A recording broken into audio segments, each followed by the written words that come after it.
नमस्कार दोस्तों, स्वागत है आप सभी का एक बार फिर से आपके अपने इस यूट्यूब चैनल पर। आज की वीडियो में दोस्तों हम पढ़ने वाले हैं ईवीएस क्लास 5 चैप्टर नंबर 18, जिसका नाम है जाए तो जाए कहाँ। अब इस चैप्टर में मुख्य रूप से कुछ ऐसी समस्याओं पर प्रकाश डाला गया है जो कि हमारे समाज में व्याप्त हैं, लेकिन हम में से बहुत सारे लोग इस चीज़ को नहीं समझते हैं, ना ही कभी ठीक से देख पाते हैं। क्यों? क्योंकि ये हमसे जुड़ी हुई नहीं है। लेकिन जिन लोगों ने इसको देखा है, जो लोग इस समस्याओं से जूझ रहे हैं, वो इस चीज़ को अच्छे से समझेंगे। लेकिन यकीन मानिए, इस चैप्टर को चाहे आप बच्चों को पढ़ाएं या आप खुद पढ़ें, जब आप इस चैप्टर को पढ़ेंगे ना, तो आपको भी वो समझ पैदा होगी। ये सिर्फ बच्चों के लिए महत्वपूर्ण नहीं कहूँगा, आपके लिए भी कहूँगा कि महत्वपूर्ण है। बट आप मुझसे पूछे एग्जाम पॉइंट ऑफ व्यू से कितना महत्वपूर्ण है, तो देखिए एग्जाम पॉइंट ऑफ व्यू से यहाँ पे आपको कुछ भी महत्वपूर्ण नहीं मिलेगा। ठीक है, इसमें मुख्य रूप से ऐसे लोग जो कि विस्थापित हो जाते हैं। अब विस्थापित होने के कई कारण हो सकते हैं। एक तो होता है कि भाई हम अपनी मर्जी से कहीं जा रहे हैं, वो तो एक अलग बात है। लेकिन हाँ, जब आपको मजबूरन जाना पड़ता है, मजबूरन क्यों? हो सकता है पढ़ाई के लिए, आप नौकरी करते हैं, आपका ट्रांसफ़र हो गया इसलिए। और एक होता है कि भाई आप जिस गांव में रह रहे हैं, वहाँ पे सरकार ने कोई ऐसा प्रोजेक्ट शुरू कर दिया जिसकी वजह से आपके गांव की ज़मीन लेनी पड़ रही है, और ऐसे में आपको किसी नई जगह ज़मीन दी जा रही है। तो कहने के लिए तो मुआवजा होता है, लेकिन जो भावात्मक रूप से हम वहाँ जुड़े रहते हैं, जिस गांव में हम शुरू से रहे हैं, पले हुए हैं, बड़े हुए हैं, सब कुछ देखा है हमने, ठीक है, अच्छे बुरे दिन सब कुछ हमने वहाँ गांव में देखे। लेकिन अचानक से एक दिन उस गांव को हमसे छीन लिया जाता है, क्योंकि सरकार का ये आदेश होता है, तो हमें करना पड़ता है और मुआवजा दिया जाता है इसके बदले में। तो हालांकि हम, मुआवजा क्या है? मुआवजा तो पैसा हमारी ज़रूरतों को पूरा करता है, लेकिन जो भावनाएं उससे जुड़ जाती हैं वो कभी उसकी पूर्ति नहीं होती है। इस चैप्टर को जब आप पढ़ेंगे तो समझेंगे। साथ के साथ कुछ ऐसी समस्याएं और होती हैं जो कि इस चैप्टर को जब आप बच्चों को पढ़ा रहे होंगे तो बच्चे भी समझेंगे। ठीक है, चलिए वीडियो की शुरुआत करते हैं। शुरुआत होती है जात्र्या भाई से।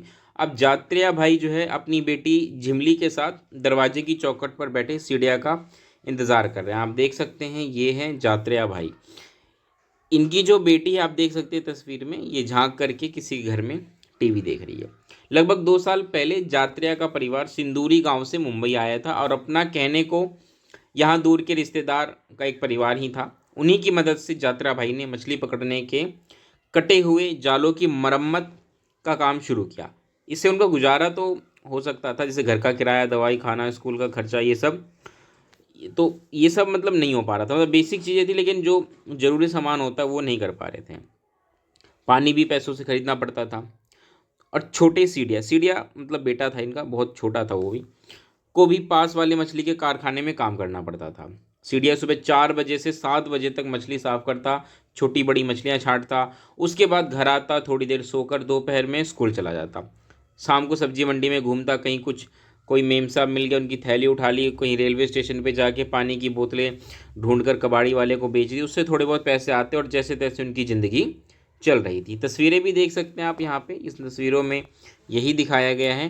तो ये बहुत सारे बच्चों की कहानी है, जो बच्चे सरकारी स्कूलों में पढ़ते हैं। जब आप टीचर बनेंगे, बच्चों को पढ़ाने जाएंगे स्कूलों में, खासकर ग्रामीण क्षेत्रों में, तो वहाँ पे आपको ऐसे बच्चे मिलेंगे जो कि मुख्य रूप से इसी प्रकार के आर्थिक और सामाजिक पृष्ठभूमि से आते हैं। और ये कोई कहानी ऐसी नहीं है किताबों में बनावटी लिख दी है, ऐसी बहुत सारी कहानियाँ आपको सचमुच में मिलेंगी जब आप बच्चों से बात करेंगे।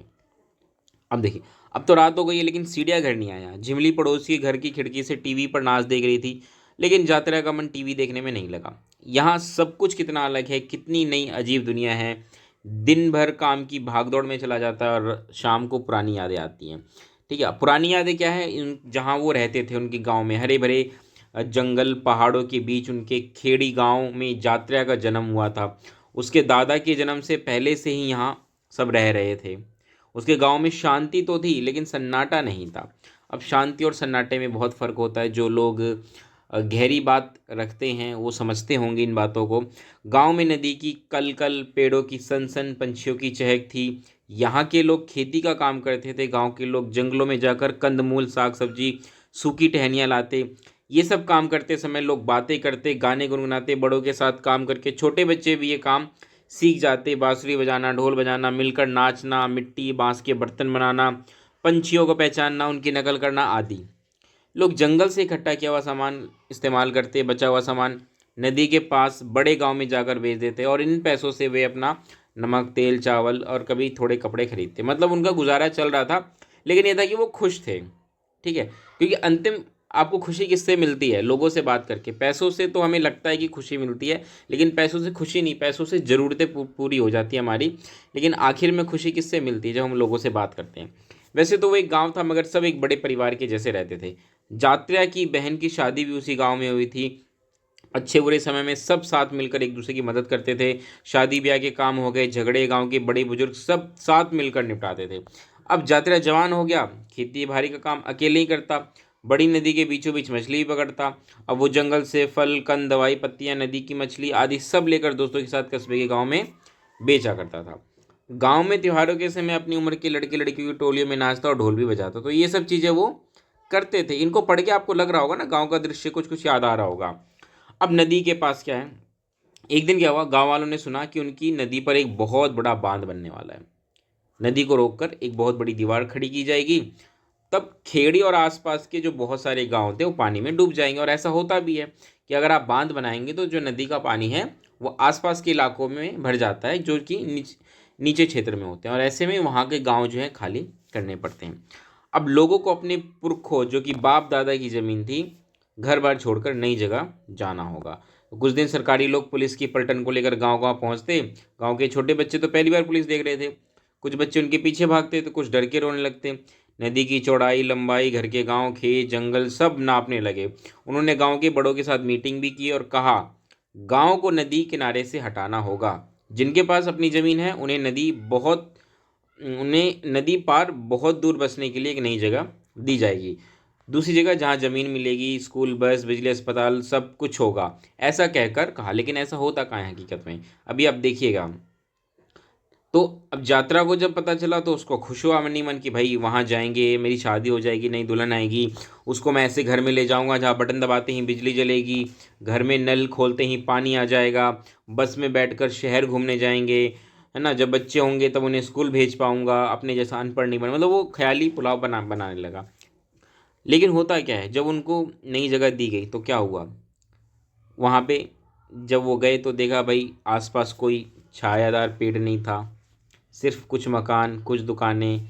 दवाइयाँ खरीद कर यात्रा घर की ओर चल पड़ा। उसकी पीठ पर पुराना टायर था। आजकल घर का चूल्हा जलाने के लिए वो ऐसे ही टायरों के रबड़ के टुकड़ों को जलाता था। तो ये इनका जीवन है। देखिए किस प्रकार से है। ये आग जल्दी पकड़ते थे और इससे लकड़ी भी कम लगती थी, पर इसके जलने से जो बू और धुएं आती थी उससे सब परेशान होते थे। तो कितना जहरीला खतरनाक काम है। सिंदूरी नाम के इस नए गांव में हर चीज़ पैसों से मिलती थी। दवाई, सब्जी, अनाज, पशुओं की खुराक, लकड़ी सब कुछ पैसों से मिलता था, और ये सब उनकी पहुंच से बाहर था। तो ये सब सोचते सोचते यात्रा अपने घर चला गया। छत के नाम पर टीन की चादर भट्टी जैसी जलती थी गर्मी में। यात्रा की बीवी तेज बुखार से तप रही थी। उसकी बेटी झिमली अपने छोटे भाई सीढ़िया को गोद में लेकर सुला रही थी। घर में और कोई बड़ा भी नहीं था। माँ और पिताजी पहले ही खेड़ी छोड़ने के गम में चल बसे थे, उसके माँ बाप, और कोई बड़ा नहीं था, तो ऐसे में बहुत दिक्कत होती थी। इस नई जगह पर उनके गांव के 8-10 परिवार ही थे जो उसके अपने थे। बाकी सारा गांव यहाँ वहाँ बिखर गया था। जिन्हें जहाँ ज़मीन दी गई वे वहीं बस गए। जैसा सपना था देखा था वैसा तो नहीं था नया गांव। बिजली तो थी मगर कभी रहती कभी नहीं। ऊपर से बिजली के बिल का नया खर्चा। नल थे पर उसमें पानी नहीं आता। ठीक है, तो ये सब सोच करके उसने कहा कि यार कैसे रहेंगे यहाँ पर पे। तो उसने सोचा कि भाई जब हमें रहना ही इस तरीके से है तो हम कहीं अच्छी जगह जाके रहें। भाई जब सब कुछ खरीद के ही करना है तो हम कहीं और रहें, यहाँ क्यों रहें। यहाँ पे रहते हैं तो कई लोग उनका मजाक भी उड़ाते हैं। बिन बुलाए मेहमान कहकर उनका मजाक भी उड़ाते हैं।